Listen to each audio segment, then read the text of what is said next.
Ivanete descobriu que tem refluxo gastroesofágico há 2 anos. Mas antes de saber que tinha a doença, ela sofria com dores muito fortes no estômago e quase sempre que comia e deitava, sentia um líquido amargo voltar para a boca. Às vezes, quando você vai escovar os dentes, que você coloca a escova nos dentes para escovar, voltava também o refluxo. Eu tive que fazer a endoscopia mesmo, foi sujeito à endoscopia, para descobrir mesmo a real causa da dor do estômago e do refluxo, né, do líquido que voltava. O refluxo é uma doença crônica digestiva, em que há o retorno do conteúdo do estômago para o esôfago em direção à boca. Esse quadro é diferente do refluxo que acontece vez ou outra. Refluxo é o retorno do conteúdo gástrico para o esôfago, às vezes boca, pulmões, e é um retorno que provoca sintomas incômodos e ou lesões na mucosa do esôfago.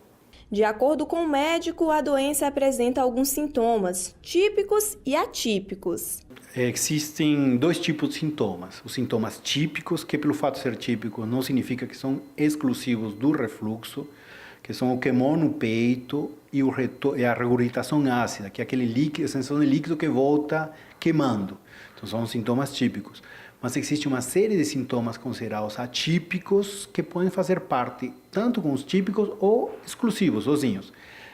Pigarro, tosse, rouquidão, dor no peito, engasgo, laringite, faringite, alguns com mais peso de evidência a favor da presença do refluxo, outros um pouco controversos. O tratamento pode ser feito com base em mudanças no estilo de vida, medicamentos e cirurgia.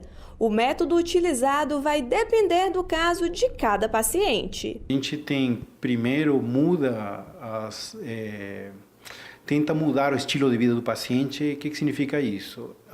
Emagrecer é importante, não deitar depois de alimentar, sobretudo aqueles pacientes que têm refluxo noturno ou refluxo que a gente chama de postural, tentar levar a cabeceira da cama é benéfico neles, evitar alimentos que faz mal para eles, que provoca mais refluxo. Então essas medidas são auxiliares aos tratamentos. E existem 2 tipos de tratamento.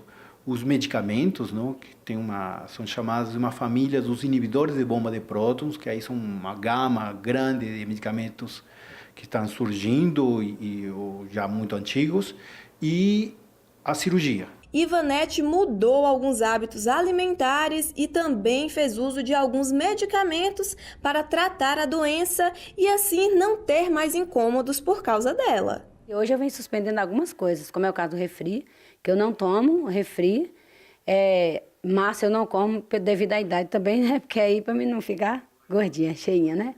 E gorduras, eu não posso comer alimentação frita, né? Frituras, eu evito mais, faço mais cozido. E as frutas que contêm ácido, eu também evito. O refluxo é muito comum em bebês, mas na maioria dos casos não se trata da doença, é uma condição temporária. Na grande maioria dos bebês é um transtorno passageiro. Depois que acontece a maturação desse mecanismo, isso passa. Isso não significa que esse bebê vai ter refluxo posteriormente como adulto. O refluxo do adulto, o mecanismo principal é o relaxamento transitório do esfíncter esofágico inferior, que é mais vezes do que o normal.